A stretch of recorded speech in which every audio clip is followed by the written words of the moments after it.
Hey YouTube, what's up today? Well, today we have a Toyota that is in for what I'm going to call a backyard cleanup. Customer dropped this car off, started doing the install himself. I think he got a little over his head and went from there.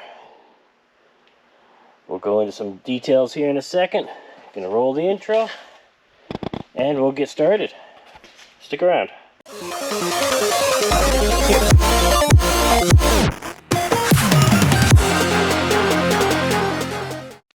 Alright, here we are. We got in the back of the car, the trunk. Let's get some light going. So, let's see here. I checked over the speakers and I had nothing coming from the driver's side rear, and I can see why. We got no wires hooked up to it. And these are coming down, twisting all around everywhere and going into this line-out converter. We have some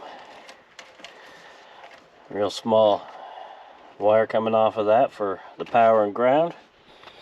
We look on the other side, same idea, just wires are twisted, taped, run all over the place. Not quite sure what that red and black coming in is all about. It looks like they have it split three ways. So then there's our ground wire here. Now the customer's initial complaint is little to no sound from his amp. Well, I think we might have a loose ground. Now that's an 8 gauge wire,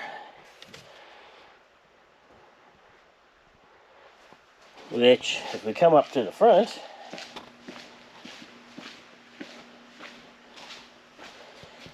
we have a 10 gauge.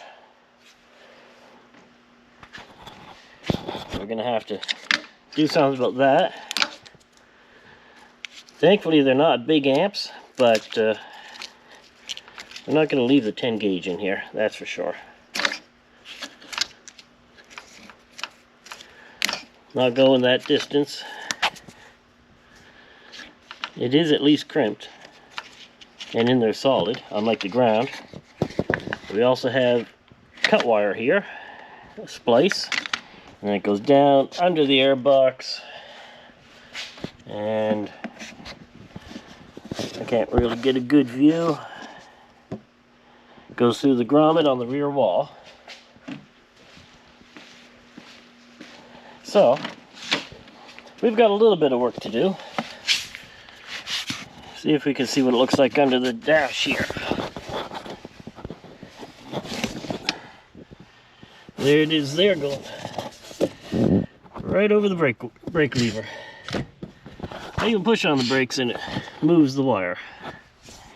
So that's the start of it. Now you see what I'm going to be dealing with. We're going to run new power wire, something a little bit bigger. Not that the amp is that big. It's only got a single 25 amp fuse, but it's going the length of the car, so we're going to put that up to at least an 8 gauge for this amp. Customer doesn't expect to go any bigger, so no need to run 4 gauge or larger. We're going to clean up the line-out converter, hook up the speaker, get all 4 of them working, and see if we can't make it look like a decent install. So stick around, see what we do, and here we go. Okay, we are back. We got the approval from the customer to go ahead and fix everything. He brought us a new amp wire kit. I'll show you why we couldn't use the wire earlier. You saw some of it, but I found more. So we've gone and I've made a fuse holder here. Makes everything nice and solid. You can still get to the air filter bolts in the back to be able to change your air filter. It's tucked in there nice and neat. Doesn't go under the air box all tangled up in there. And then we'll throw the power on there after we're done. As I was going, I got looking at the power wire some more. And we have a taped joint. Alright. That's not good. So I got looking a little further. Found another taped joint that was broken. The wire was all corroded. So from this point forward, as you can see, I just ripped that right apart. So I called the customer, told him what the story was. He said he's going to bring a new amp wire kit. So now we have an 8 gauge Scotia kit. Not top of the line, but it would definitely work for this application. So I'm going to continue running this power wire to the back, and then we're going to get working on cleaning up the rear speakers and get them working, and see if we can't get some bass in this car. Alright, we have our power done up a little bit better. As you can see, we still have that fuse holder. It's connected to the positive terminal. Wire is up, run with the factory, out of the way. I'm going to come in here to where the amp is. I did mount the amp on the back of the seat here. You can see I've got the wire. I've still got to work on cleaning it up a little bit more. And the RCA is plugged in. But the reason I put it on the back of the seat is you can see a lot of hay, a lot of wood chippings. Tells me he uses the trunk a lot. So by putting it on the back of the seat here, gets this amp off the floor and less chance of it getting damaged. Plus, when he came in, he had a car seat on this side, which tells me that he's not going to put the seat down very often because the car seat's there. So let's see. I don't have anything hooked up to it, but we do have a power light that comes on, which is a good sign.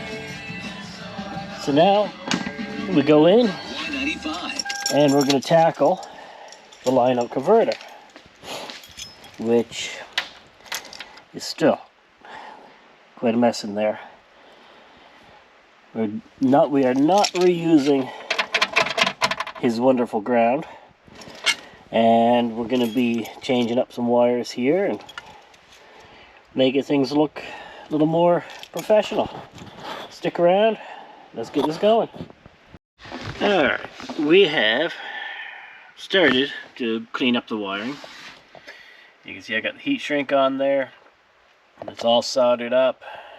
I'm not going to say what kind of soldering job I found, but that's much better. I still have to create the harness to go across over to this side and hook up to the line-out converter. But I've also got this speaker, if you remember in the beginning, wasn't working.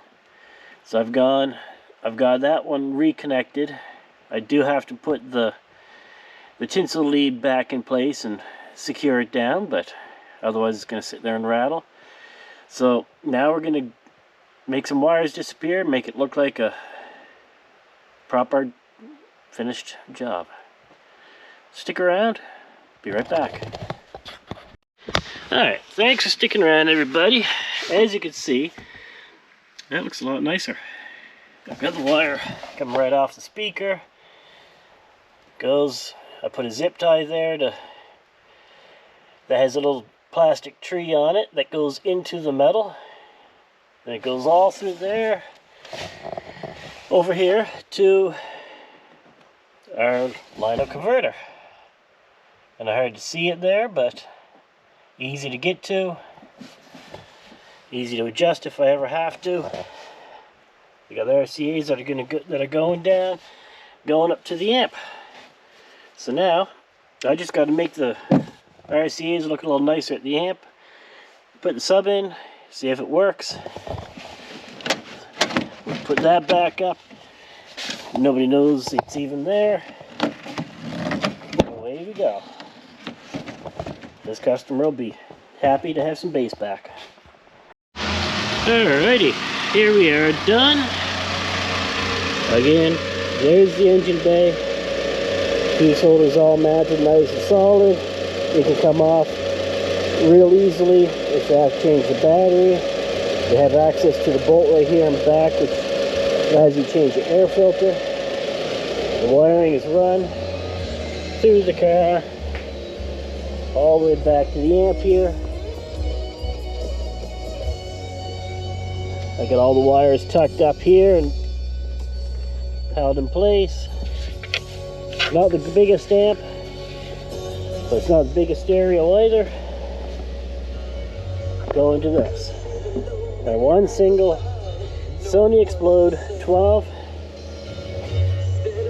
Could use a bigger amp, but this is what the customer had, so this is what he wanted installed. Either that one, or he said this one. This one here is not near as capable as the amp that's hooked up. Not much more, but a little bit more. So he can have that back.